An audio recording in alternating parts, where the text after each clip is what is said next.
He felt like it was requisite. We should still be okay. Okay.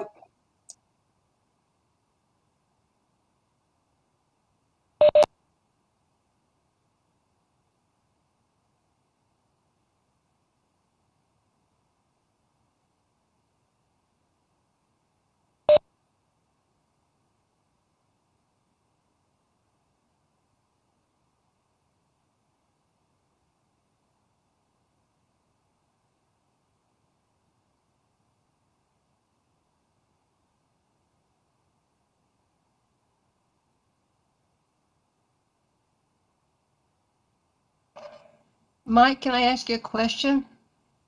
What's happening in Ken Garf? All the cars are gone. Are they disbanding or what's happening over there? I don't know. Garf still owns the site, so maybe they're just moving some inventory around or doing something different, getting ready for new cars. I don't know. Okay, the majority of all the cars are gone. There's no Buicks in there. There's a few trucks, but the lot's basically almost empty. I don't know. Maybe they're just moving some inventory and getting ready for shipment. That's the only thing that makes some sense. Maybe they're clearing it out for next year's models. I don't know. For an on-site sale. Sometimes they move them down where Peterson Marine used to be and around the backside too.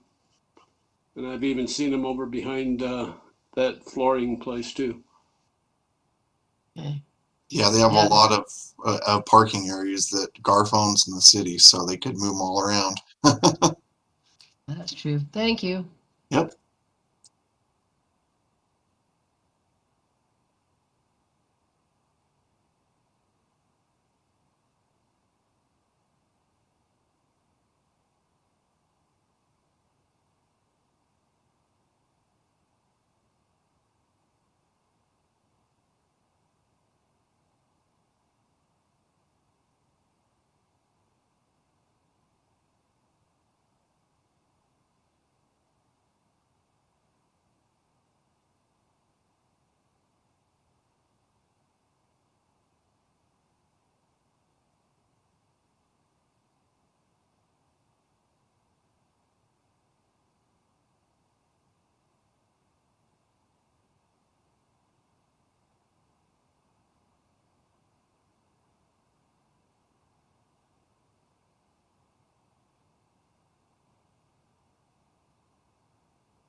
You're probably okay to go ahead. I think if Suzette jumps on, that'll be fine. Let's go without her. Okay. Okay, guys, welcome to our February 23rd, 2021 work session for the Planning Commission, Tuesday, February 23rd. Would like to welcome everyone here.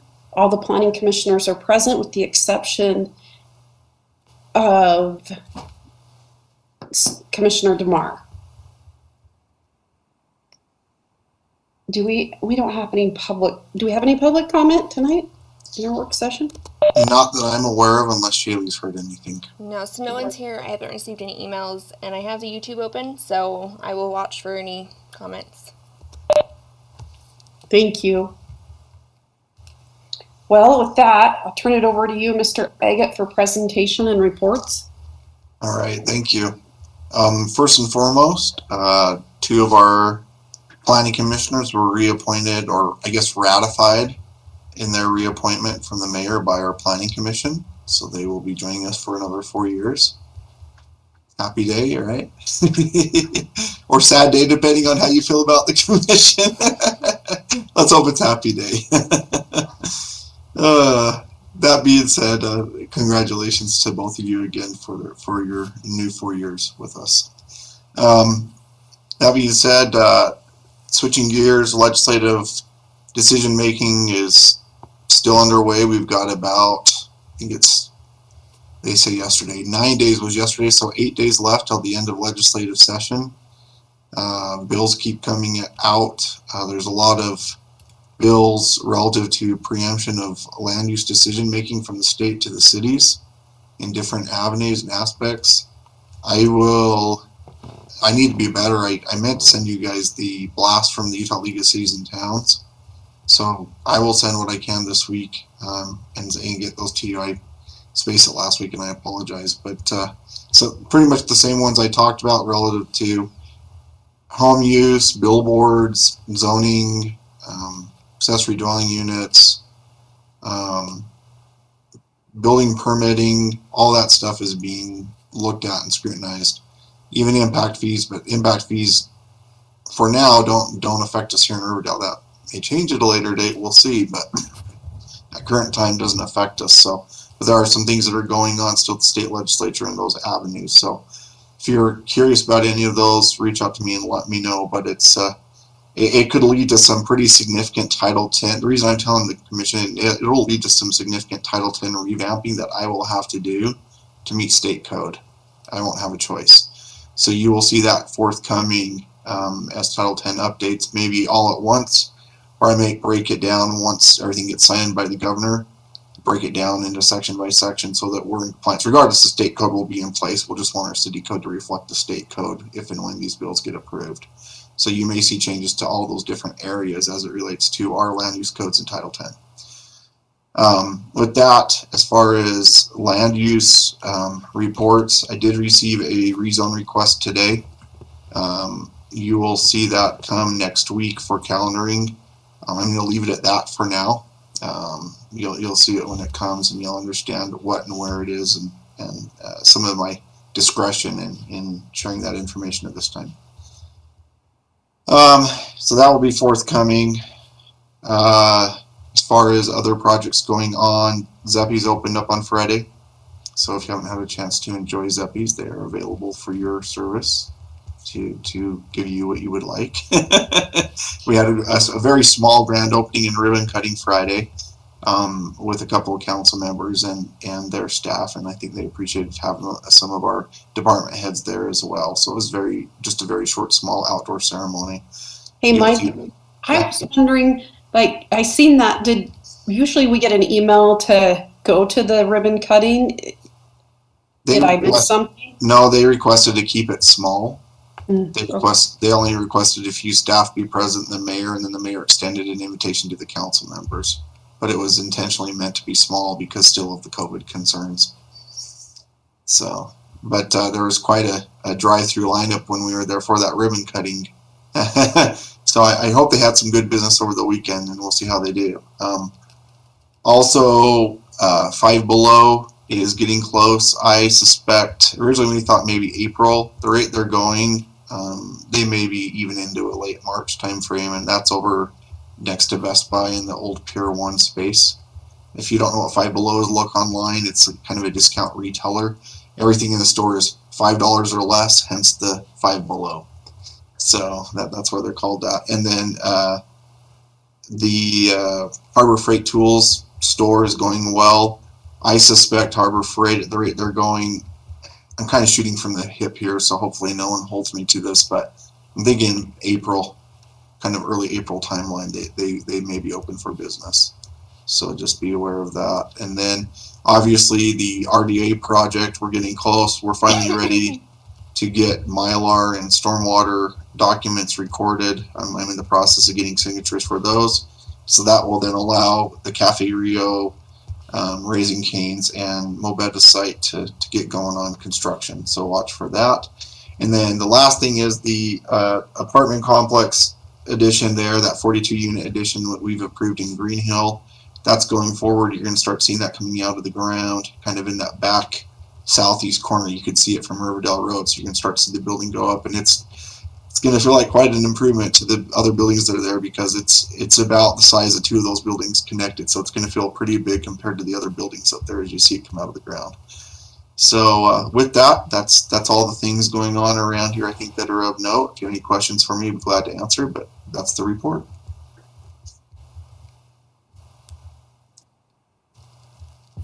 Thank you, Mr. Agate. Any questions, anyone? Okay, moving on to our consent items, our meeting minutes from February 9th, 2021, the work session and regular meeting. I know we'll go over this again, but any questions or concerns? I have a correction. On the regular meeting, it says that Herman and I will be joining us soon. We were absent, and I don't think we were absent.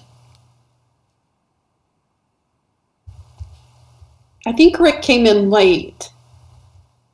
Well, I was here the whole time, so mark me present. I will fix it. So usually next to, like, if you came in like a few minutes late, I just had the time that you came in. So I must have just had that incorrect on yours. But Rick Herman, I believe I put the time next to it, but I will double check. Thank you, guys. Okay, we've got, it looks like a lot tonight.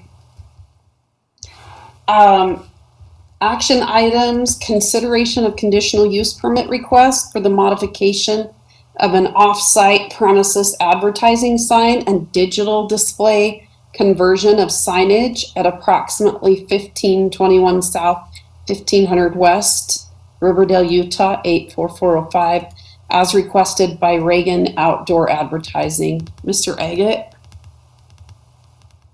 Thank you. And just a quick clarification, 5121 South, 1500 West, just a point of clarification there.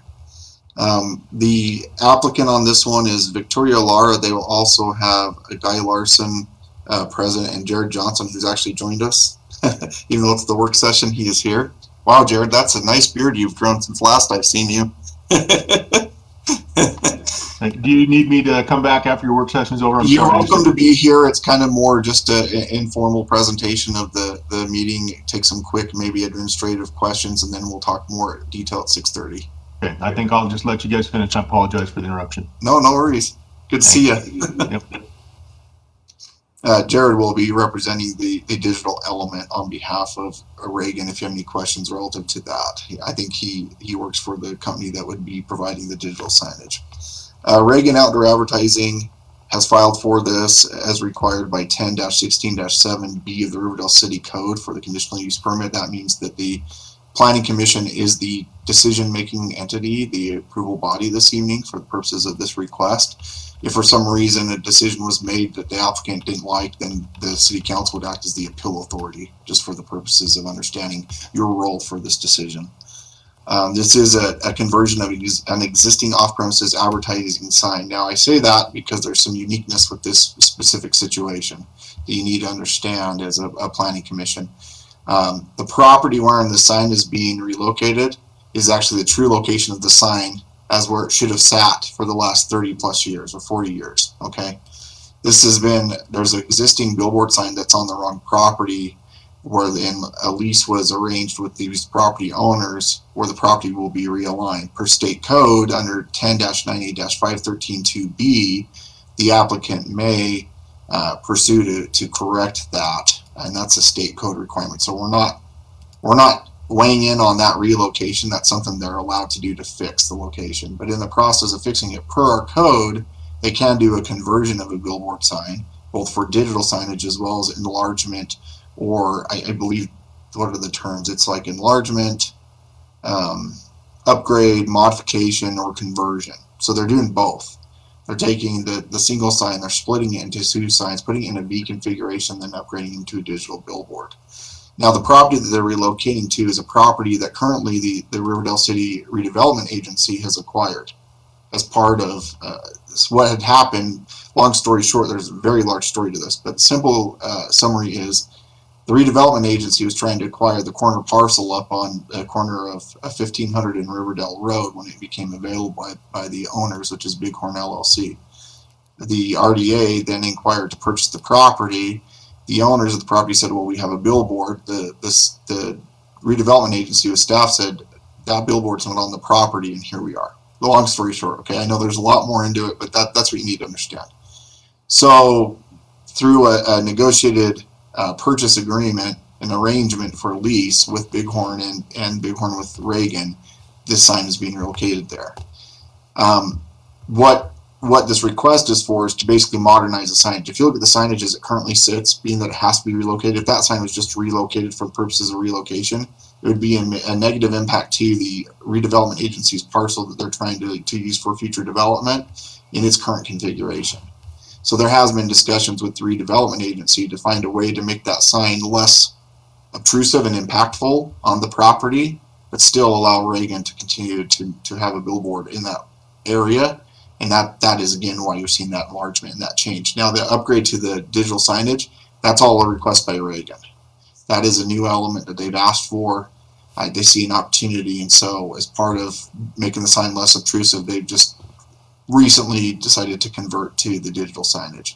So I know that's quick history. I know that there may be some questions how we got here, but that's basically the long and short of it. So in your packet, you'll see where that signage is located. The Reagan group has met with the city attorney and administrative staff, and I think even the mayor might have been there to discuss where the sign could be relocated. And the site plan showing where that sign relocation is showing where the agreed to location would be best for that signage. And that's what you see in your packet. They're on that, what is it, the southwest corner of that RDA parcel up there. Let's see, anything else? The only other comment I would note, the reason that you have a conditional use review, obviously, is the impacts of the lighting, the impacts of the dimming function, and how the signage is displayed to the public motorists, wherein this will have a face that would be facing the east and facing the west on Riverdale Road at a slight angle. You're going to potentially have a mild, a light distraction. And so the question becomes, for the purposes of conditional use permit, there would be a secondary component here, being neighboring businesses and or residents, but in this case there are no neighboring businesses or residents, so there's only that primary concern: is this going to be of any negative impact to motorists? And when you look at the questions would be: does it have auto dimming for night? Does it have auto dimming in weather related circumstances if it's overcast? And then obviously any associated lumens, which is the lighting intensity impacts of the digital display signage. And I believe that's why Jared Johnson will be joining Reagan in their efforts. So I've said more than probably is necessary, but that hopefully helps you understand it. And with that, I'll defer to the commission if you have any more questions for me. I have one question. They're going to actually take and remove that one sign and put it to the other area, right? That's correct. The old one will be dismantled. Okay, so the old one that they dismantle, do they take all the cement up with it when it comes up? They should make it. They should take it to a native situation. Yes. Because I know there've been some times they've just taken the pole and cut it off at the ground level and left all the cement in the ground. Here's why I don't think that will happen: because the sign is currently on the Motel 6 property, and so Motel 6 will want that to be completely vacated and cleaned up. Okay, is that part of the agreement when we pass it that they will do that? That would be, I mean, you could probably encourage it, but it wouldn't be a conditional use requirement. You could have that discussion and encourage. I think, again, Motel 6 would have a legal right to require that, but that's really between Motel 6 and Reagan at that point. Okay, thanks. You're welcome.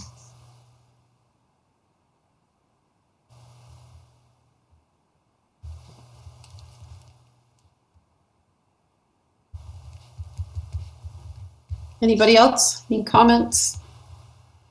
Okay, we'll move on to action item 2, consideration of final subdivision site plan and plat recommendation for approval of Riverdale Center. Is that 6? I'm not good with Roman numerals. 6 subdivision property located approximately 4163 to 4177 South Riverdale Road, Riverdale, Utah 84405, as requested by Anderson Whalen and Associates Inc. and Riverdale Center North LLC. Mr. Agate? Thank you. With this is one that we've seen before. In the past, Jake Tate's represented the group's interest, Riverdale City Center North's interest on this project. He has asked to be excused for this meeting tonight, and there will be an individual by the name of Natalie Nichols that will represent AWA's efforts on this. As you probably remember from last time, this came to the Planning Commission on January 26th. This is a 3-lot subdivision development project with some site plan enhancements wherein they'll establish new private drive access aisles, new utilities and supporting facilities. And the ranging of the properties, as you noted, will be 4163 South to 4177 South on Riverdale Road. This is located in the retail commercial park overlay area. And per our last meeting on this, the Planning Commission approved the preliminary site plan for the project proposal with a recommendation to resolve outstanding concerns. As you'll note in the packet, the majority of the concerns have been resolved, and I'll go over that in more detail during the main meeting, and note the items that are still, I guess you could say, outstanding or need to be resolved. Following whatever decision is made tonight, given your options, if this was recommended to City Council in any format for or against the project, it could then move forward to them for future site plan and subdivision approval consideration. The owners are, as noted, Riverdale Center North LLC, and the general plan guidance for this is set as planned commercial high, and this would comply with that project use. And again, where you've seen this before, unless you have any other questions, I think that's all I'm going to say at this point. Thank you. Thank you, Mr. Agate. Action item 3, consideration of final site plan recommendation for approval of Dutch Brothers Coffee, property located approximately 4177 South Riverdale Road, Riverdale, Utah 84405, as requested by Dutch Brothers LLC and Bargethausen, is that right? Engineers. So lots of coffee in Riverdale. Mr. Agate? Thank you. Yes, Dutch Brothers will be represented tonight by Savannah Hutchins and who's with Barkhausen, and then the rest Orsi or Orsi, I think it's Orsi, who represents Dutch Brothers. And then you'll also see on there a few other individuals that represent the property ownership of this site as well. This is for the new cafe drive-through and supporting facilities development. This is on the pad that's numbered 4177 South. Again, as noted in our last meeting on this item, this was in the Retail Commercial Park Overlay Zone, RCP, and subject to previously approved development agreement. This came before the Planning Commission on January 26th of this year, wherein the Planning Commission approved the preliminary site with a recommendation to resolve outstanding concerns. And again, as was noted with the AWA project process, a majority of those items have been resolved. Anything outstanding, I'll review during the main meeting. At the end of the decision making, if a recommendation to City Council was provided, then the City Council could consider at a future date a future final site plan approval for this project. The ownership is, again, as noted before, Riverdale Center North LLC, where this is kind of a site plan that would plug into that previous subdivision review. The general plan used for this area is currently set as planned commercial high, and this does meet with that proposed, or excuse me, comply with the proposed desired land use for this site. Again, with that, where you've seen the information, unless you have any specific questions for me, I think that's all I'll say at this point. Thank you. Thank you, Mr. Agate. Action item number 4, consideration of preliminary commercial site plan approval of Maverick Inc. store, property located approximately 1450 West Riverdale Road, Riverdale, Utah 84405, as requested by Maverick Inc. and Anderson Whalen and Associates. Mr. Agate? Thank you. This is a new application. Maverick Inc. Eric Anderson is representing Maverick's interest, and AWA Engineering, there may or may not be an individual joining us. Jeff Randall has been the lead on the engineering side of that project, so we can communicate to him any comments you may have if there's engineering comments.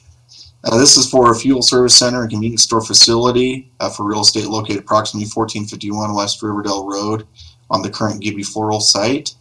The affected parcels are contingently zoned regional commercial C3 zoning, and the zoning is subject to future potential approval of this project site plan, as you may remember in our rezone discussions on this property. The property is currently owned by Whitewell York LLC, and there's no public hearing required for the site plan. For the purposes of this request this evening, the Planning Commission is the approval entity that could provide preliminary approval with requested modifications. You could table the matter or not give preliminary approval. Just make sure you have the appropriate findings of facts for your decision making. If preliminary approval is provided, then the matter can move forward to a future final site plan process with the Planning Commission at a later date.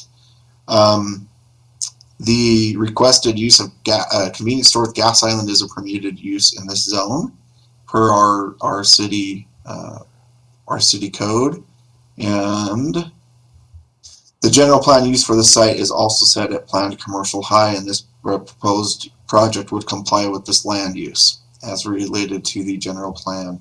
Again, this one's going to have a little more to discuss when it's a brand new review. There are a list of comments from each department, mostly myself, the city engineer, and the public works department. So I will try to zoom through our comments as best I can during the main meeting. But you'll see all the information in the packet following the executive summary. And if you have any questions at this time, I'll be glad to answer them when we have a few more minutes and go from there. Thank you so much. Thank you, Mr. Eggett. Any questions? Excuse me. Excuse me. Excuse me. Questions, comments, concerns, discretionary items?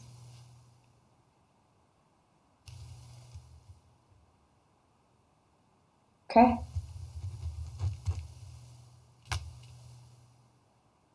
We'll adjourn our work session. And we're Yeah, we'll hang out for 2 minutes. 2 minutes.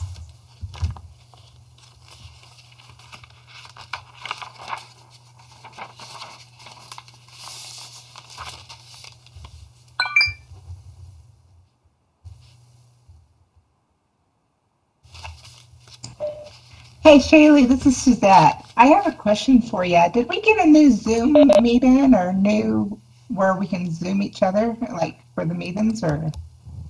No, so we're just sticking to WebEx. So this one is, did you not get a link or anything? I didn't get a link, but I'm still not being able to see anybody. But I go to my other meetings and I can see perfect. It's just like when I go to this meeting, I can't see like nobody. That is weird. I can ask Cody to see if he can look at it and, well, not look at it, but like see if he knows something with WebEx that might be causing that. But I'm not sure. I can Google it too. Google tells you everything. What are you using to access? Are you using are you using Google Chrome to access it, or are you using something else? Is there like a system? Well, I found that I use DuckDuckGo for a lot of things that I access, but whenever I access something like this, if I use that, it doesn't mesh well. And so I always open up Google Chrome and use Google Chrome to access this, and then I don't have any trouble. Okay, I will try that, because the last few meetings, I only see like maybe half of a person's eye, and so it's Google Chrome, right? All right, sounds good. Thank you. Don't you have the app on your? Well, it's on our computer, and my husband sets it all up for me. And yeah, like it was working really good, but the last two meetings, for some reason it quit working. But it's just for this meeting. It's for none of my other ones. So. Do you reboot your computer regularly? Sometimes it will accumulate a bunch of backup garbage on it. And so if you haven't rebooted your computer, sometimes it'll interfere with what's going on. Okay, maybe we'll try that. I'm willing to try anything. Because I was hoping it's just a one-time thing, but it's happened again this meeting too, so.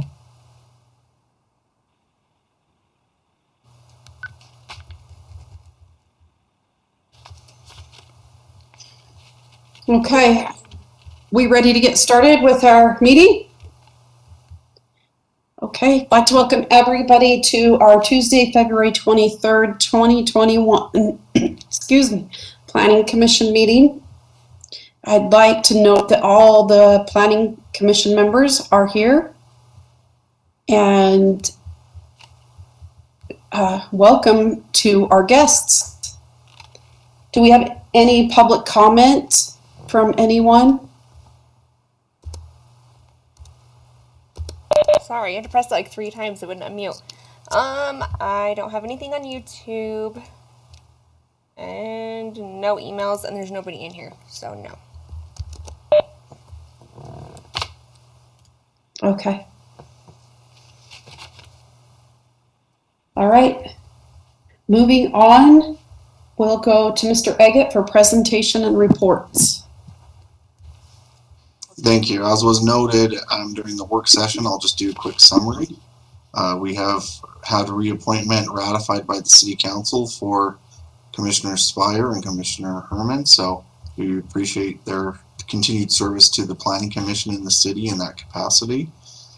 We have noted that there are some legislative session happenings going on, so pay attention to those items, and I will be better about forwarding that information to you so you can be aware of it, as it will likely lead to changes to Title 10 ordinances and city code and to being more in compliance with state codes should these be signed and ratified by the governor at a later date. So I'll try to keep you updated on those legislative policy decisions and updates and how that affects us at a later date. We've got about 8 days left, 7 days if you count today being over left in the legislative session, so we'll keep you updated as much as we can with where those things are going. And then I noted that we have a rezone request that's come in, and I will bring that forward at the next meeting for scheduling that rezone request. And then Five Below should be opening, I think, contingently at the end of March.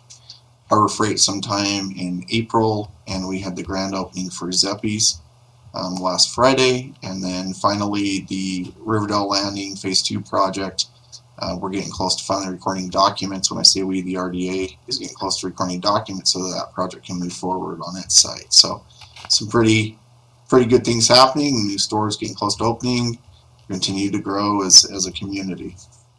With that, unless there's any other questions or comments, that's all I have at this time. Thank you. Thank you, Mr. Eggett. We will move on to consent items, consideration of meeting minutes from February 9th, 2021 work session and regular meeting.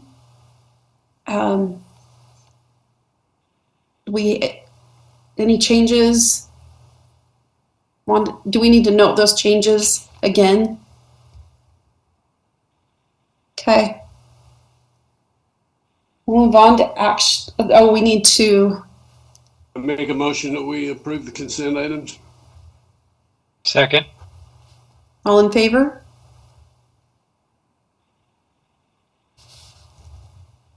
Okay.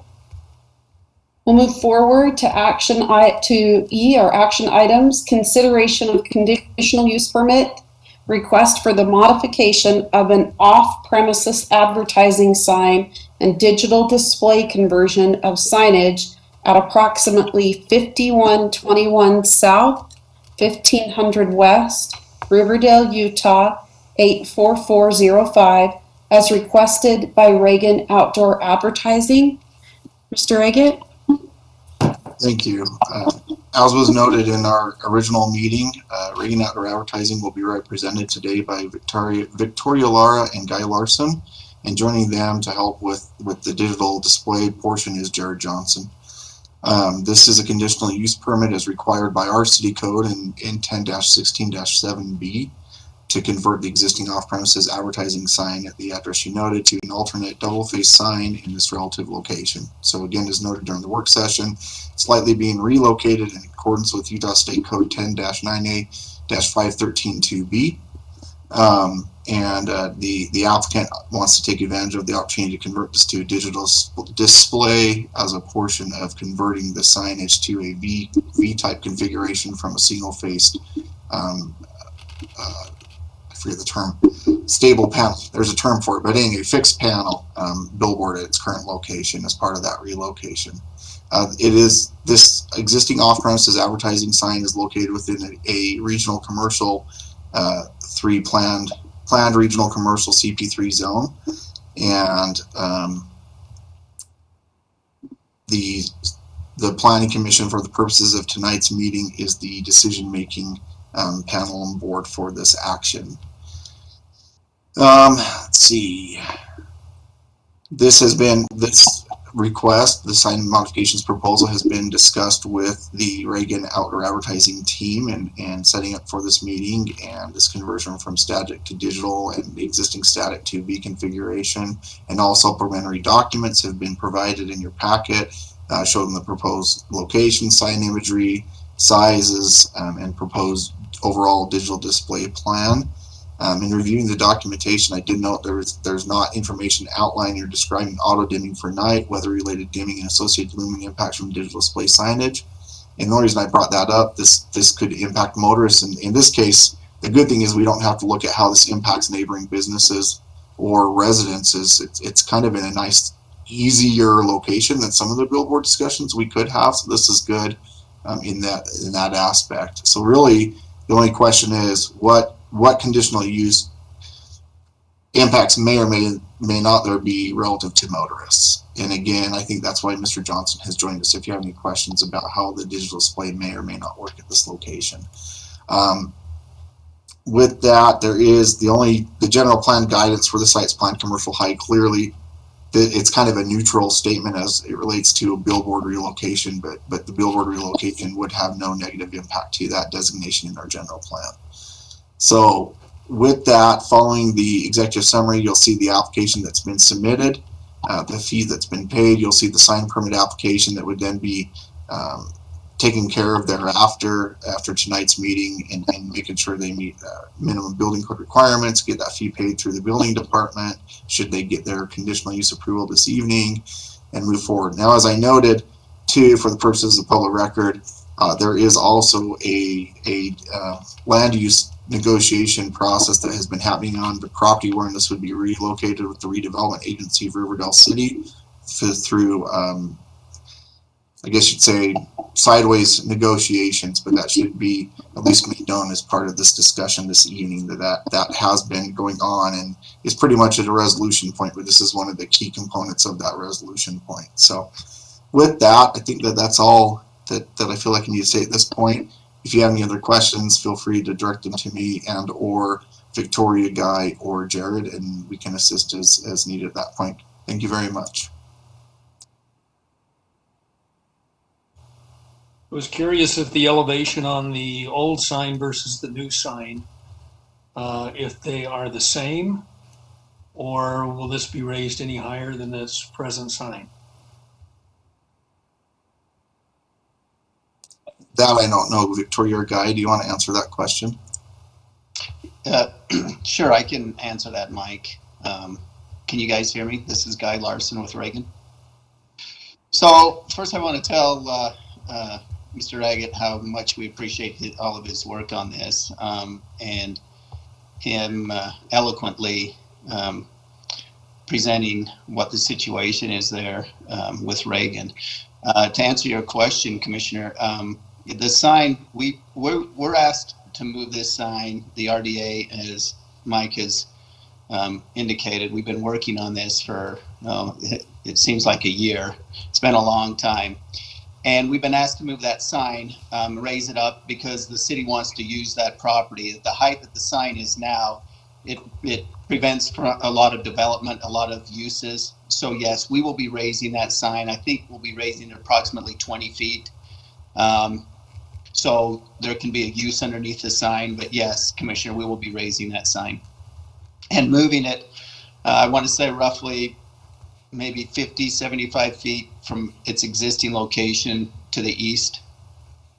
So And I'm here for questions. As Mike has indicated, Jared with Media Resources is an expert. It's who we buy all of our digital displays through, and he can answer any digital questions. So,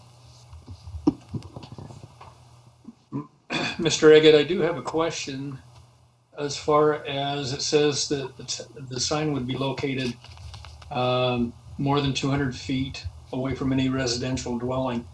Does that include Cherry Creek Apartments? Because I would think that they're going to be on similar elevations, and depending on if there is auto dimming at night, whether that's going to impact those residents in those apartments. I didn't do a distance summary, but I believe it would be more than 200 feet. That'd be my guess right now, just looking at where it's at relative to where they're at. And the angle of the signage is turned towards the road, kind of at a, I know you can't see my hands, but diagonal facing towards the roads, whereas Cherry Creek is to the south. So again, I think that's another effort to make sure that those signs aren't turned in a way that they would be lighting to the south. So this is actually a really good use of the, I guess, alignment of the signage in a way that doesn't impact Cherry Creek as far as I can tell. You could ask Mr. Johnson what he thinks from the lighting of the signage, if there's even a chance it could impact them, but I would think that it's very, very low, if any. I know they've got some trees to buffer along there, so it would be minimal, but still might. Okay, thank you.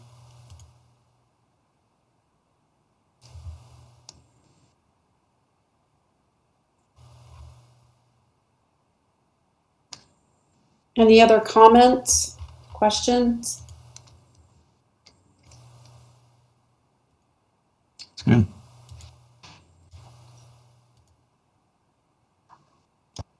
Okay, seeing such, do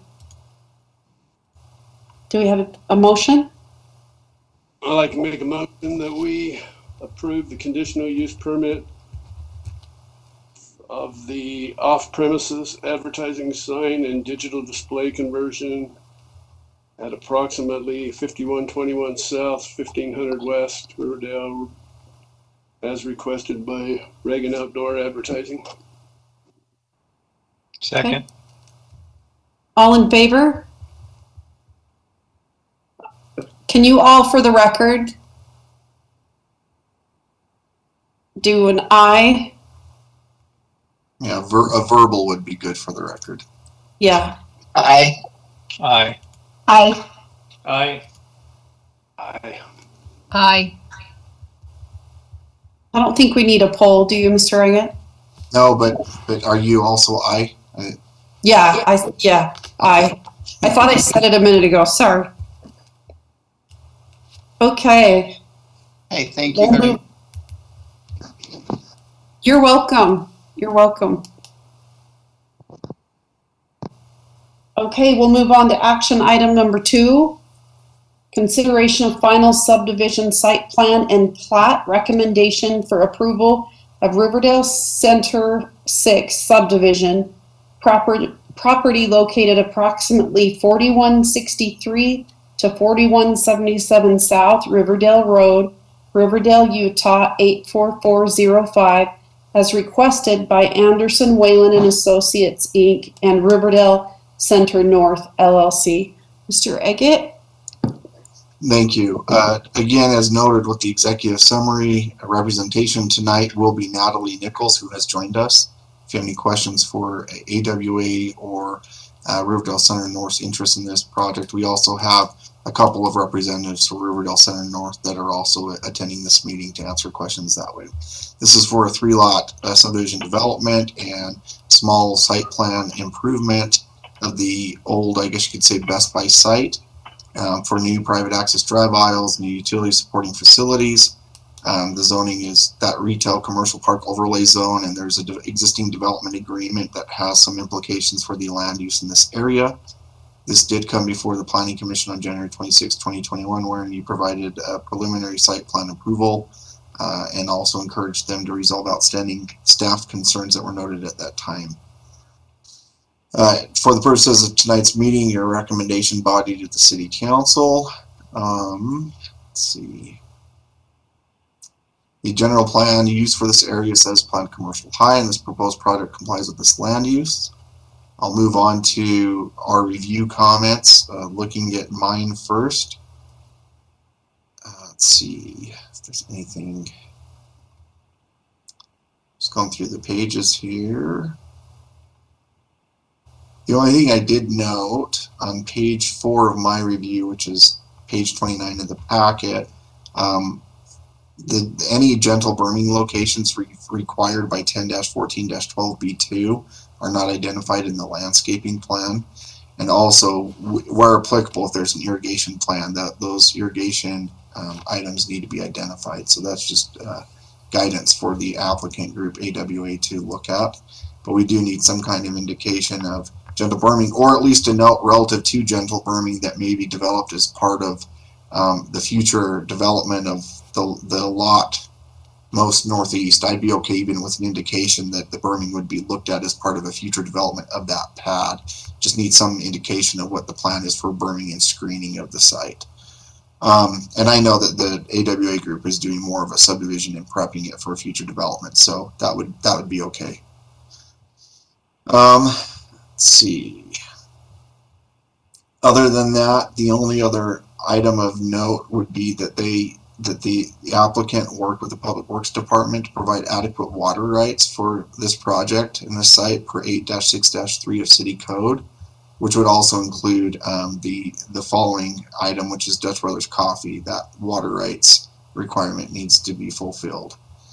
Moving on to the Public Works comments, the Public Works Director has noted that under his stormwater prevention plan for construction site, including BMPs, needs to be provided. All stormwater inspections will need to be completed on Compliance Go.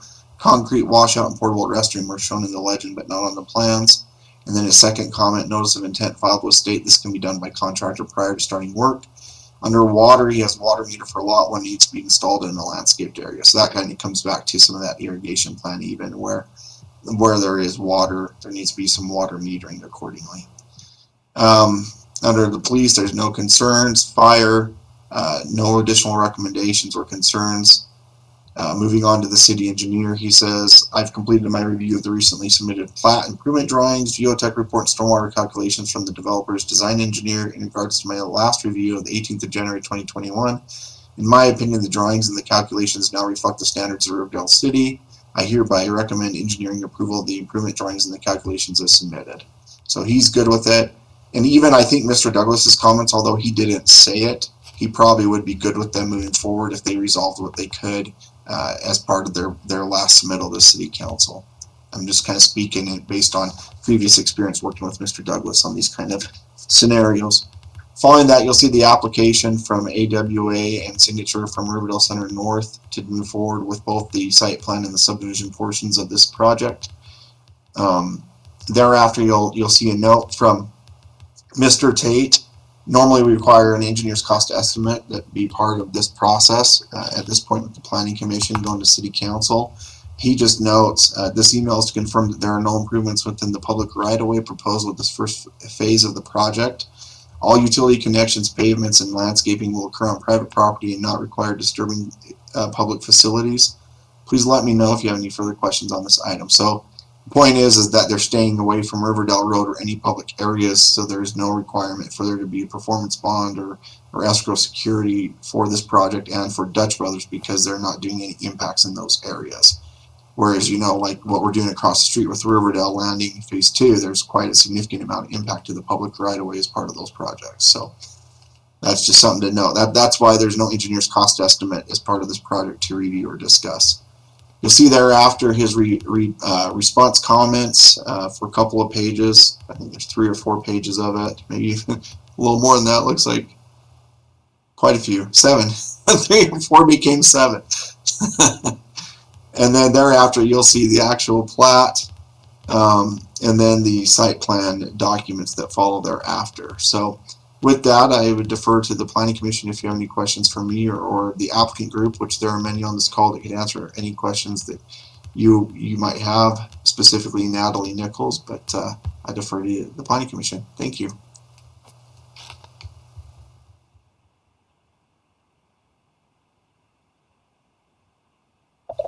And I wanted to note, Shaylee did attach the Dutch Brothers, their, how the design is going to be of their building and the outside. Did all of you guys see that? And that will be tied to the next item. We're still, yeah, we're still on second item, but yes, that will be definitely tied to the next item. Sorry. No, it's okay. There's a lot of information tonight. I get it. It gets confusing. I understand. I only had one little question, is that, are we going to identify this as the Riverdale Center 6th subdivision? Are we going to identify it as with a sign with all the businesses that are in there, or was that been discussed, or does anybody know? No, that's just what they're calling her. That's what even maybe historically they number it based upon how these projects and these amendments go when they redo these plans. This area used to be called Riverdale Center. At one point, it was Riverdale Center 2. That's what the development agreement is. So I think they're just going with the numbering convention and the historical title of this area as it's been developed. That is more just how it'll be recorded with the county. There won't be a sign that says Riverdale Center 6 or anything like that. The existing signage will likely stay where it is, and then you'll see some new signage come up with like Dutch Brothers and maybe some other uses in the future. So is that part of their plan to tell us what the sign's going to be? That each of these businesses will have their own individual signs? They could, and in Dutch Brothers' case, we know based on a design review committee discussion we had that is the plan for them to have their own signage. Okay, thank you. Mm-hmm. Yep.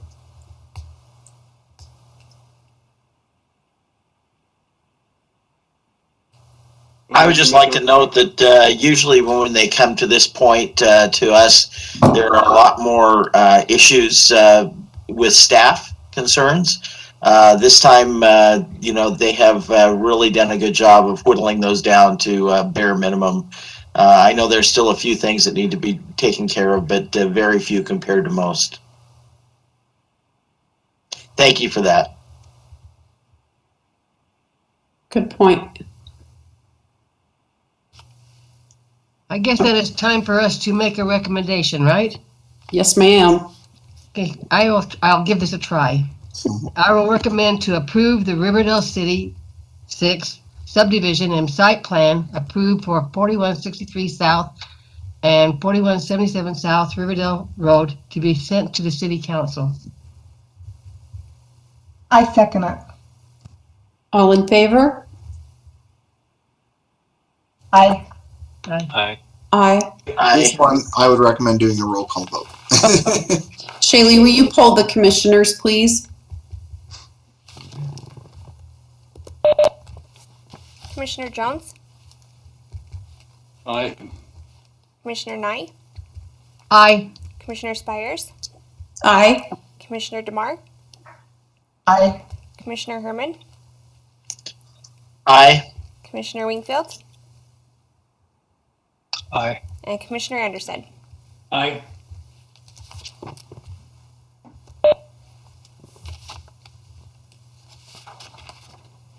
Okay. Passes unanimously. We'll move on to consideration. Yeah, I was ahead of myself. I apologize. Consideration of final site plan recommendation for approval of Dutch Brothers Coffee, property located approximately 4177 South Riverdale Road, Riverdale, Utah 84405, as requested by Dutch Brothers LLC and Barghausen Engineers. Mr. Agate? Thank you. Perfect intro. The representation for Dutch Brothers this evening will be Savannah Hutchins and Russ Orsi and multiple other individuals who are on this call that can assist in various questions should you have them. This is for a new cafe drive-through and supporting facilities development as part of the previous subdivision discussion, located approximately 4177 South, which would be the southeasternmost lot of that 3-lot subdivision. The zoning again is that retail commercial park overlay zone, and there's development agreement that is also over this area, and the development is subject to that development agreement as well. The property owner, as noted before, is Riverdale Center North LLC. This matter did come before the Planning Commission on January 26, wherein you, the Planning Commission, approved the preliminary site plan with a recommendation to resolve staff concerns. The general plan use for this area is planned commercial high, and the proposed project does comply with that land use requirement. Let's see here, or not land use, not requirement, land use guidance. There you go. That's the word I'm looking for. Following the executive summary, I'll just briefly look at my report. Items underlined are directed to the staff just to kind of vet and check and make sure they're good as far as the applicant staff and team.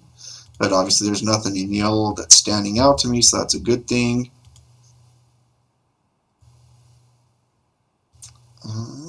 Yep, looks like my report otherwise is good. So they've met all they're required to do. They did have a design review committee review with us last week. I didn't note that in my executive summary, but we did hold that, where the design review committee looked at the exterior coloration materials element, the signage element, and the landscaping element of the site.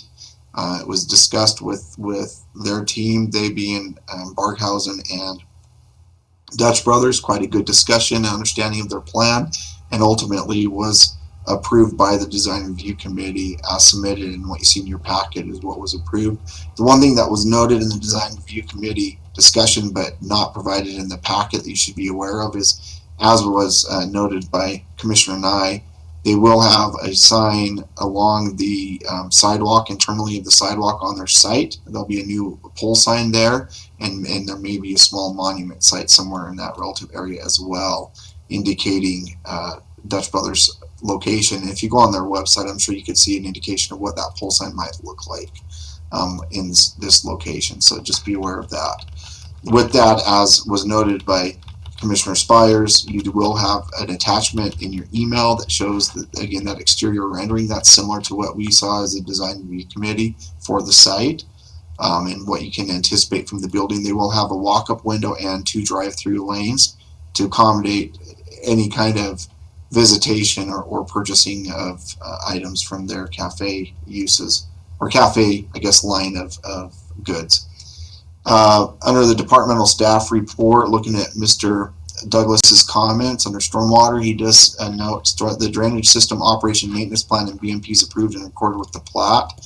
That may be something that AWA has already provided. It's just the Barkhausen and Dutch Brothers team will need to make sure that that's clarified with Mr. Douglas, that has been provided through AWA, if that's the case, or if it's their own independent plan that needs to be provided to Mr. Douglas so that he can clear that comment. Number 2 item is stormwater prevention plan for construction site, including BMTs, including the restroom. All stormwater inspections will need to be completed on Compliance Go. The proposed location is part of a large common plan development, and as such will require a permit. So just because it's part of the larger plan by AWA, and again, AWA SWIP will likely be able to cover this, but that's something that needs to be coordinated with the Dutch Brothers Barkhausen team and AWA and Mr. Douglas to make sure that's clear what's going on there. The last item under stormwater, notice of intent filed with state before construction begins, again in association with AWA's project, is what he's likely meaning there. Under water, he did note backflow preventer needs to be a reduced pressure assembly or pressure vacuum breaker. And then item 2, provide what water source will be used to meet water requirements, which is, again, something that I noted in the last item as well. Under the police, there's no concerns noted. Under fire, again, the fire chief says he doesn't have any issues, and the fire marshal has no additional recommendations. The city engineer says he's completed his review of the improvement drawings, geotech report, stormwater calculations from the developer's design engineer in regards to his last review on the 20th of January. And he says, in my opinion, the drawings and the calculations now reflect the standards of Riverdale City. I herewith recommend engineering approval of the improvement drawings and calculations as submitted. Then you'll see the application, the fee that's been paid. Again, that comment regarding the waiver, or I guess not waiver, but the no need to require performance security for any public right-of-way areas as it's not being impacted. Response sheet from the Barghausen Engineering Group on behalf of Dutch Brothers, and then the supporting documentation thereafter for the site plan development. So with that, I would defer to you as planning commissioners with any questions you may have for me and or the applicant team, who's again led by Ms. Hutchins and or other members of her team. Thank you. Thank you, Mr. Eggett. Do we have any questions, comments, or concerns?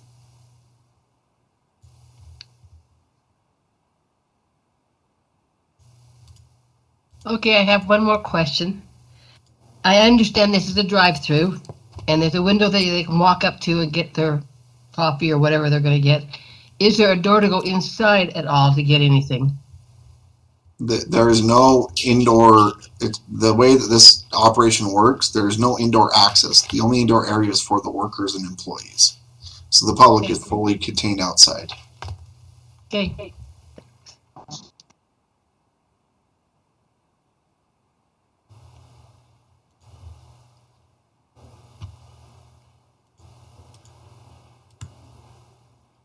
I'd like to make a motion that we forward a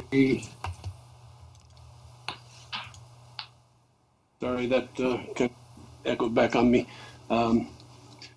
Like to forward to the city council favorable recommendation for the final site plan for Dutch Brothers Coffee located at approximately 4177 South Riverdale Road, as requested by Dutch LLC and Garf Engineers. Second. All in favor? Good. Shelley, will you pull the commission, please? Commissioner Nye, Aye. Commissioner DeMar, Aye. Commissioner Jones, Aye. Commissioner Wingfield,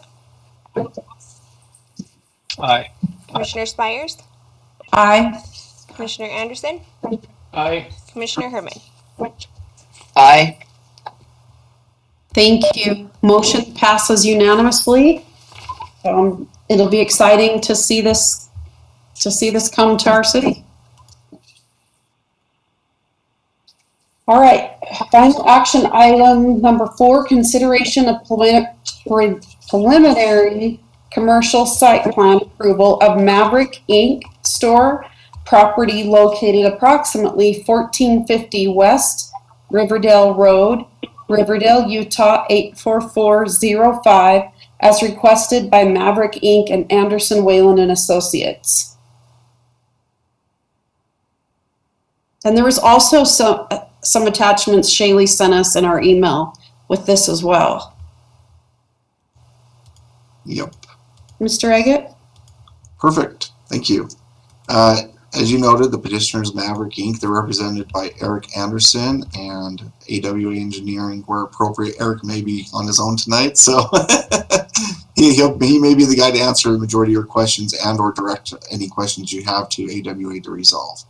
I will note prior to getting into this that the AWA Engineering team has received a copy of this packet and has taken a proactive approach, and I believe Eric may need to comment on this at some point, but I believe they held a meeting today to review some of the comments found in your packet this evening with our city engineer and our public works director. So just be aware of that. So these comments at this point may already be in process to start resolution. With that, this is a preliminary site plan review wherein you're the decision-making board on this application. It's a request for fuel service center convenience facility with supporting services for the property you noted at 1450 West Riverdale Road, which is the current Gibby Floral site. Affected parcels are in a contingently zoned regional commercial C3 zone, and that zoning is subject to future potential approval of the project site plan at this location. Property is currently owned by Whitewell York LLC, and there's no public hearing component required for this type of a request. The actual zoning designation in the code is convenience store with gas island, and that would be a permitted use in the zone by the applicants group. The general plan use for the area is set as planned commercial high, and this proposed project use does comply with that land use. Following that, I'll go over my review comments. This will probably take a little bit more time, so please bear with me patiently as I go over some of these comments. Typically, the preliminary is a good opportunity to vet out items with the applicant group and make the Planning Commission aware of things that just need to be worked through. The address location needs to be determined working with city staff. We will likely need to complete an addressing affidavit with the applicant to update and reflect new site addressing with the county. It may still be a Riverdale Road address, but 1450, typically we don't like to end addressing with 5s and 0s if we can avoid it. So that we may need to look at the addressing to make something that's not so spot on at 1450, even if it's something like 1468 or 1476 or something like that. So I'll be working on that. That's going to come from me. And I'll work with Mr. Anderson, and then I'll be the one that prepares the affidavit that they would then get recorded against the property to make a more accurate address fitting the location of the site. So we'll work on that. That's more a to-do for me and Mr. Anderson to work through. On property owner's name, address, and phone number, that's currently not shown on the cover sheet of the packet. We just need to make sure that that's shown somewhere, nor is the approving agency's name and address as approving entity, so that needs to be reflected on the cover sheet as well. And any other utility agency's name and contact information where it is applicable to the plan should be shown.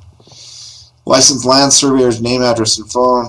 Oh, I have property owner. I think that shouldn't say property owner. That should say licensed land surveyor's name, address, and phone number unknown and not shown on cover sheet. Sealing signature not provided at this time, obviously, because we don't know who that land surveyor is. Now, I don't know at this point how much the licensed land surveyor would be involved, but typically we'll see some kind of an ALTA survey or survey element of existing impacts on the property, easements, etc. So that's why I noted that there. Under sheet number and total sheets, there's a reference to sheet L2.1, which is typically an irrigation sheet. It's noted, but there's no actual submission of that sheet in the packet by the applicant at this point. So I almost feel like they put it in there as a placeholder for a future irrigation sheet that hasn't been determined. That's my guess. Adjacent tract ownership and tax identification number, tract ownership names and tax ID not shown or provided. Existing easements haven't been provided. Again, an ALTA survey might show that, or some other existing use locations, and or maybe I missed it, in which case the applicants would just need to show me where they're at and update that. Location of exterior lighting devices, location of proposed on-site lighting devices not provided. There's no indication of how the site will be lighted and the parking lot and or around the site, so that would be good to know. Location of underground tanks, dumpsters, dumpster and dumpster enclosure location not shown in packet. The location itself, I found the detail of the dumpster. I just don't know where it sits on the property. I couldn't find it. So again, some redundancies under plan and profile sheets. Again, comments have already been noted. Type of construction, there will be a design review committee. It will be needed for the site plan.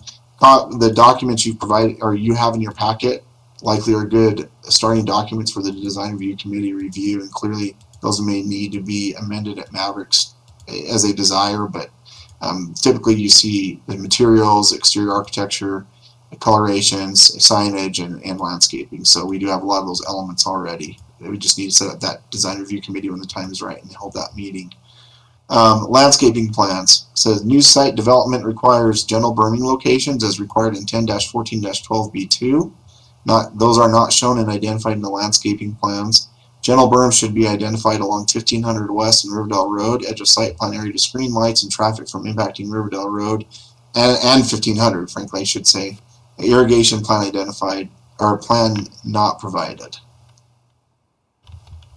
Right-of-way lines, dedicated right-of-way not identified on the plans. Light poles location on-site, proposed light poles equipment not shown. Street lights unknown if newly proposed street light poles or devices planned. That's kind of more of a yellow or underlined. It's kind of in the middle. Location of stop signs on-site not clearly shown if any planned.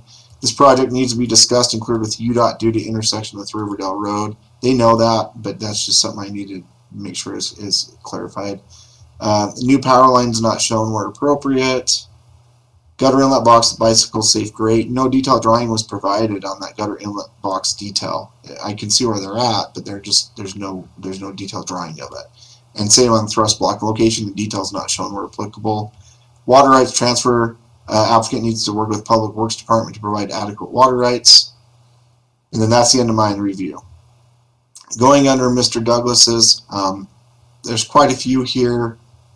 I'm going to just direct you to read the majority of them. They're typical ones we see, but I will note a few here under stormwater. Design detail for storm tech chamber, including inspection manholes. Note certify retention detection structure size after construction. Connection to existing box requires state approval. Detail for Riverdale City hooded inlet box with drains to river marking. So those are a few of the 8 comments. The others are typical ones, and I direct the applicant group to look at that. Under streets, driveway slopes need to allow clear view of 1500 west. Coordinate with Riverdale City to determine 1500 west street row width, street right of way width. Under water, meter box detail, existing water utilities shown on plans, existing water services or lines that are not in use will need to be capped at the main line.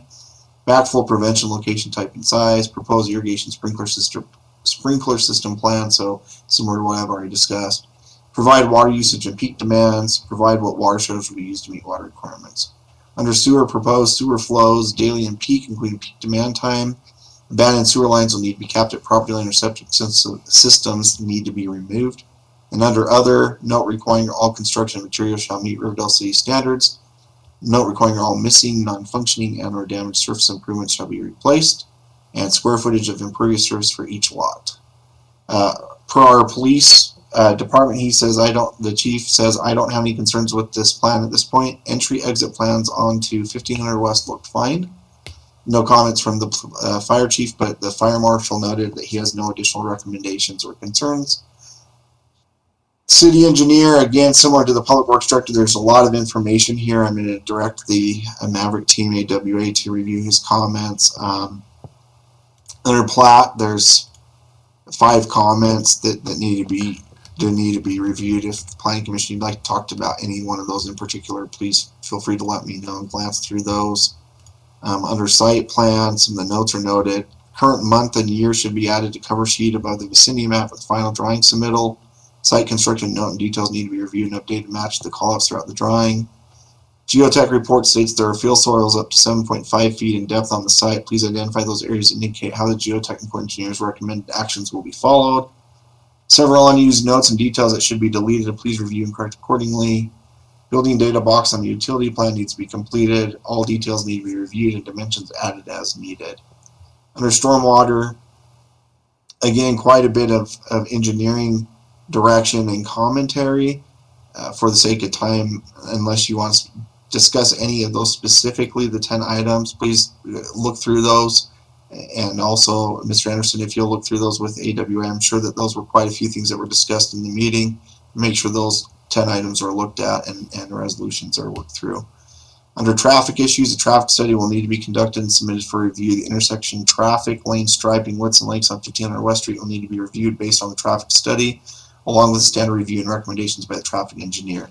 I do know that this is something that the city will need to weigh in on as far as the public works director and the city administrator and even myself.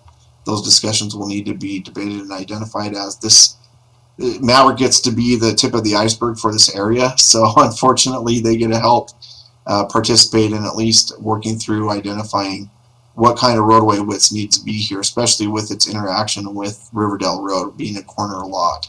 So the city definitely has some involvement and participation in what happens here as far as establishing that future layout for what then happens further to the north of this site.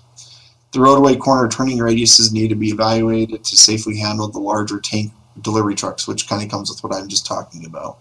Show all utility ties and pavement with T-patching, and then show a 1 1/2 inch overlay for 1500 West Street along the west frontage of the Maverick site. Pavement design for the Maverick site and 1500 West Street will need to be clearly referenced. Sanitary sewer, again, a couple 5 items on demolition plan. How was the existing floor building provided sanitary sewer? Is a septic? If a septic tank and drainage field exists on the site, show its location and present a plan for removal of the septic system. And then some items 2, 3, 4, 5. Again, if there's any questions specifically about those engineering comments, please feel free to let us know. Culinary water detailed drawing of the 2-inch meter water vault will need to be submitted for review. Provide locations of all fire hydrants within 800 feet of the site. They did provide it. There's an existing fire hydrant on site. Both I and the fire marshal saw it and were comfortable with it, but maybe our engineer missed that. Location of the irrigation connection and backflow device will need to be shown on the drawings along with a detailed construction drawing. And going back to fire hydrant, maybe Eric just make sure AWA makes that more pronounced, that existing fire hydrant, so it's clearly visible to the engineer. And with that, that's the end of his comments. You'll see the applicant's application and payment made, and then following that site plan. And as was noted, in your email, you'll have rendering drawings of what the building and the fuel structure looks like, canopies, the colorations, and the signage for the property. So if there's any questions about those items, those are also available for discussion with Mr. Anderson. So a lot to talk about. Hopefully Mr. Anderson's ready for any questions or comments you have, and I defer to you as planning commissioners for anything you may have for me or for him. Thank you so much. Thank you, Mr. Eggett. Do we have any questions, comments, or concerns?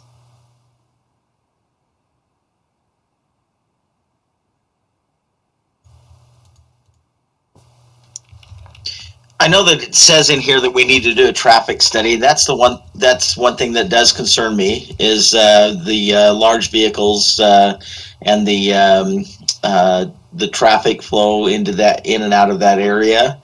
I'm just curious, what time frame are we looking at to get that traffic study completed and submitted to the city?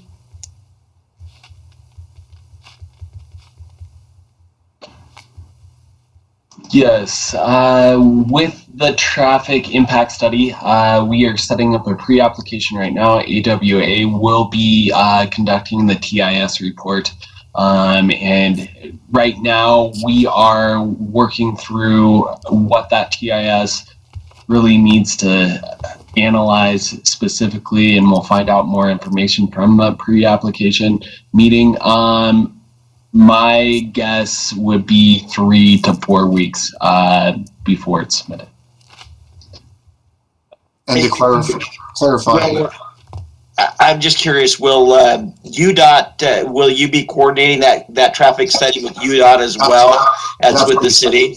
That's what he's talking about. The pre-application meeting is with UDOT, and we kind of follow UDOT's lead initially, and then we come to our own conclusion determinations after UDOT has looked at it. That's what he's referencing.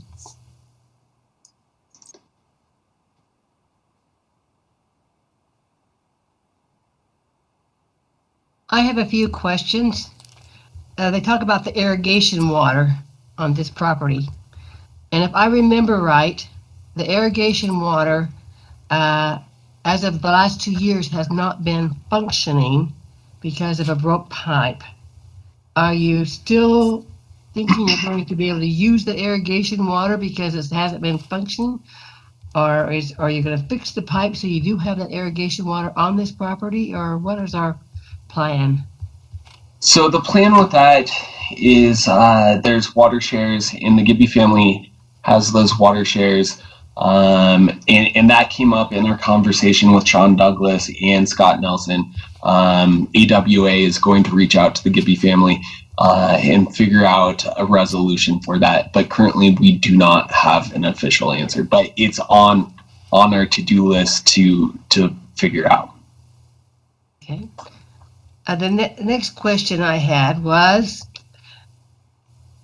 you've only given us a plot for your property, just the Maverick, but there's 2 more plots that you're going to have, 2 more sites, right?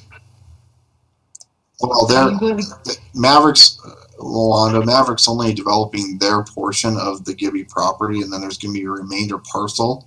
But at this current time, they're not pursuing a subdivision. That's something that probably Gibby may want to look at a future date. So this is one big parcel, and only a portion of it's being developed. Is how this is working, which they can do.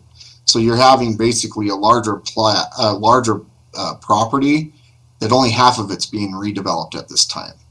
So that's what you're seeing tonight.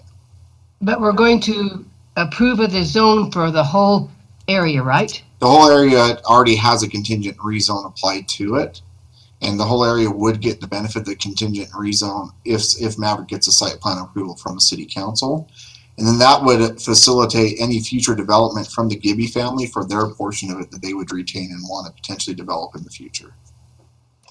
I was just thinking that maybe on their plot, they ought to at least identify those other two sites so that you can see where they're going to be compared I only to know of one other plan. So there's only going to be 2 uses on this property, and that's Maverick plan, and then any future development plan that we don't know what that is at this time. So basically, Maverick site, if you're just trying to understand geographically about where it ends about where the high use power lines are, the 6 or 7 massive power lines that run kind of a diagonal. That's about the edge where Maverick will stop the site plan development, and that is shown in the packet. You can kind of identify. They do have the power corridor shown, and you can see that's about the edge of where the property development goes. So in that aspect, I know you're looking for maybe something more definitive and hard, but the power corridor is that definitive separation, I guess. So just use that as your guiding line of where that divides the property, if that makes sense. Okay, then the question is, will the other properties be able to use like a right-of-way? I mean, is there going to be a property? It's a fair question. Is there going to be a right-of-way to get the other people Yes. to do? And Eric, is that in the plat too? Is it already in there? It's shown. So with our contract, I can't go into too much detail with the Gibby family, but we are a lease agreement. We are not purchasing the land. We are leasing it from the Gibby family, and part of our contract is allowing them to have access to the additional property to the east of our property that we're going to develop. If you look on the site plan, I'm trying to remember where it was. It may, on one of the documents, anyway, it does say something to the extent of shared use access easement on one of the drawings. I'm not sure which one, but it does show that. And there's a wider corridor on the northern end of the site that would be that shared access easement use driveway. But again, as he's noted, that hasn't been finalized, but that is what the plans have reflected in some of the drawings we've seen that have been provided. Okay, that's my questions. Thank you. Yeah, no problem.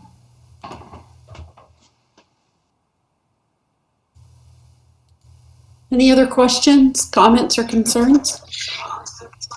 I'm just wondering if we're a little premature in going forward with a recommendation on this right now, before the traffic study is completed and some of those other issues are taken care of. I know it's just a preliminary site, but I'm wondering, should we consider tabling this until after that's complete? Just remember, it's not a recommendation. You're looking and considering at whether or not they qualify for vesting. Is this far enough along to say they have a legal right or vestiture in moving forward in their development concepts of this site? So that's really all you're asking. Have they provided enough to us to say that they have legal ability to move forward? That's really all the Planning Commission's trying to look at this point. So if what you're saying then, the final site plan approval would be pending all of these other items coming back to us as being satisfactorily addressed. Yes, and you could even give a preliminary with guidance to resolve all the outstanding comments noted as a, not necessarily a requirement, but definitely strongly encourage recommendation prior to coming back to the Planning Commission for the final review at the Planning Commission. Yeah.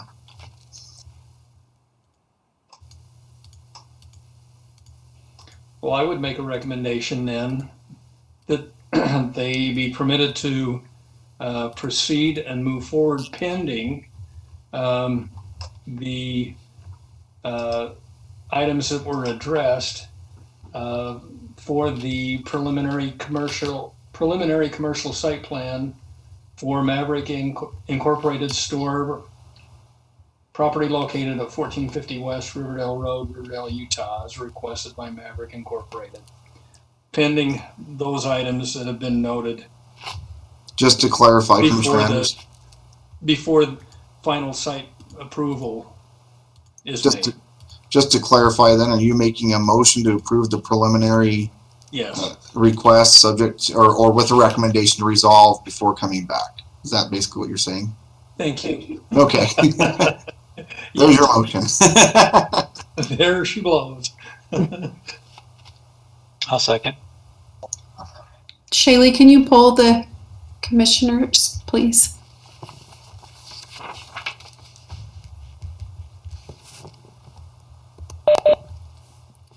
Commissioner Anderson, Aye. Commissioner Jones, Aye. Commissioner Wingfield, Aye. Commissioner Herman, Aye. Commissioner DeMar, Aye. Commissioner Spires, Aye. Commissioner Nye. Aye. Okay. That passes unanimously with those recommendations. Thank you, Mr. Anderson. Thank you, everyone. I appreciate the excellent staff report, and we hope to be implemented into your community. Thank you. Have a good evening. Do we have any discretionary items? Yeah, I have just a recommendation that kind of came back from tonight's meeting.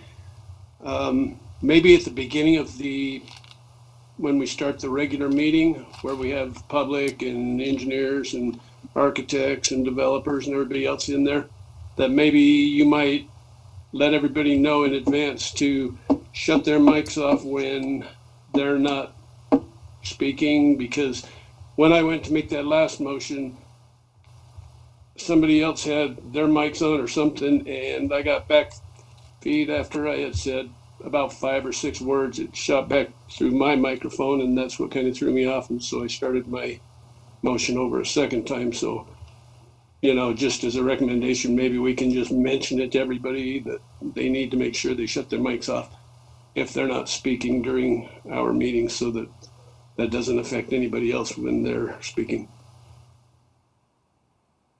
I think that's an excellent recommendation. Is that okay? Is that fine to do, Mike, at the beginning of the meetings? Yeah, you're the chair. You definitely can guide all who's participating at your leadership, what you want to, how the meeting to roll. Yeah, you have that right. Okay. I do have one other thing. This is just something that I know that we've been not able to take advantage of. I do want to do some maybe small trainings or discussions about operations and procedure, maybe even saying, what is the typical land use procedure? I know sometimes we stumble or we forget the order. And so hopefully when we have meetings where it's a little lighter, hopefully I can have some opportunities to go over that and maybe guide so it's a little more clear. I know sometimes it's tough to know when and where to draw the line as planning commissioners on requests and say, no, that's not enough. Timeout, table, right? So that's something that I recognize I could help you and your efforts to know better kind of where things go.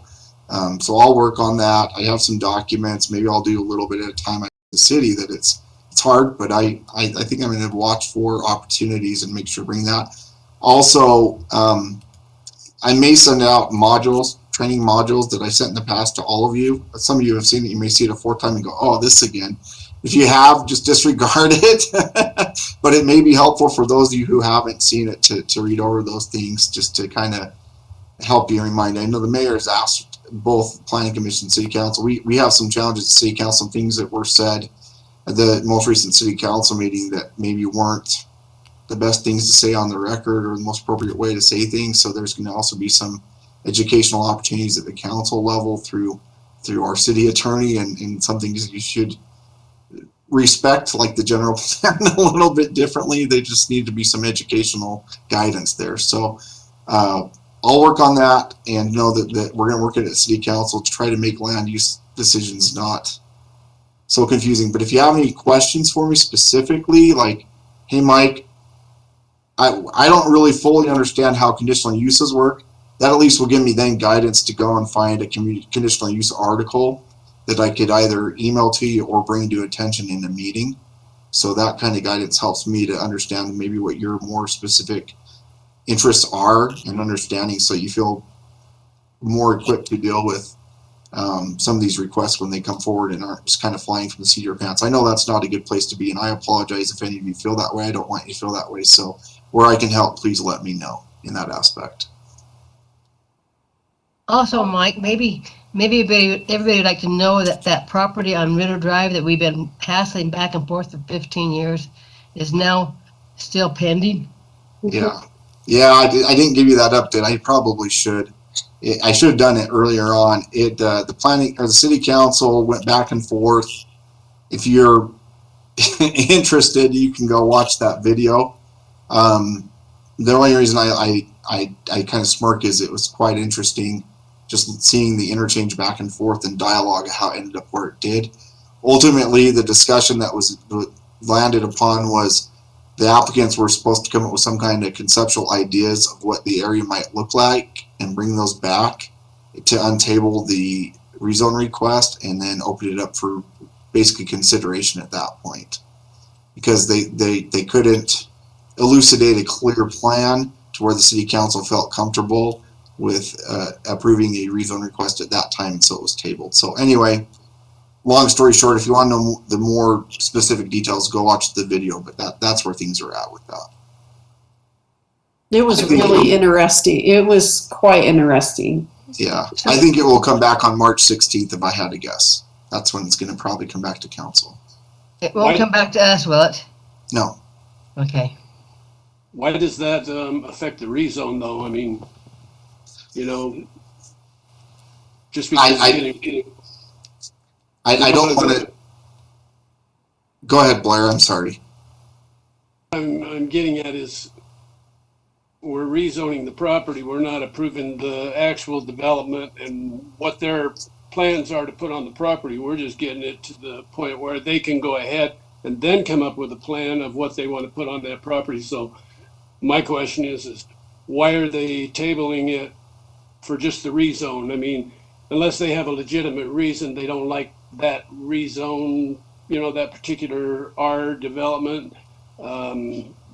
To me, it should have been approved just like we did it, because we approved it not because of what their plans were to put there, but for what their, down the road plans were possibly going to be. I mean, what they're going to put on there was going to come back to us anyway.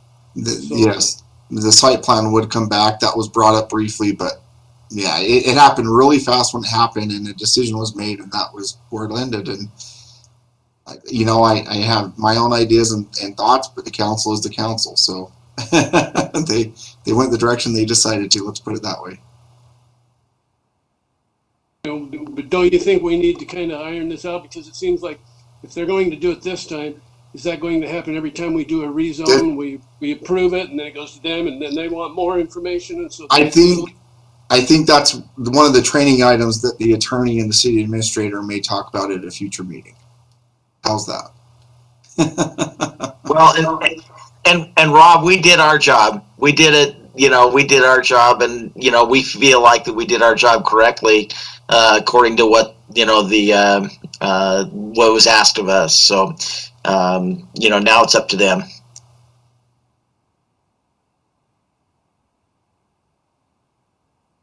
Well, I think it comes back to when they have these guests that come in on public thing, they come back and tell us why they don't want it. They're actually telling they don't want that site plan, not that they don't want it as rezoned. Because what they told us is they don't care if it's rezoned with homes there. So we should have automatically said, okay, that's fine, let's do it. It was an interesting meeting, we'll just say that, and we'll see how it plays out in the future. And they're the council at the end of the day. And maybe our city attorney or city administrator will have to help them to I don't know, learn maybe different ways to do things. I don't know. That's all I really feel comfortable saying at this point. I agree. It was super interesting, and it did happen lightning fast. Did anybody else watch it? It was lightning fast, and it was kind of mind blowing. So it will be interesting to see, like Mike said, how it turns out. But I feel like we all did our job and did it well with what we had to go with for when we approved it. Would you, do you agree with that, Mike? Yeah, it was really, yeah. Everything you Like said we was did right. our job, You made a recommendation, you reviewed it very thoroughly. It's very clear in the minutes were provided to them. They have that information. Again, that's why I say they're the council. They ultimately have that final decision-making authority, and that's how they exercised it. So, yeah. I'd like to make a motion, we adjourn. anybody say? I second it. Let's go. Okay, guys, good to see you. Good work. You all have a good night. You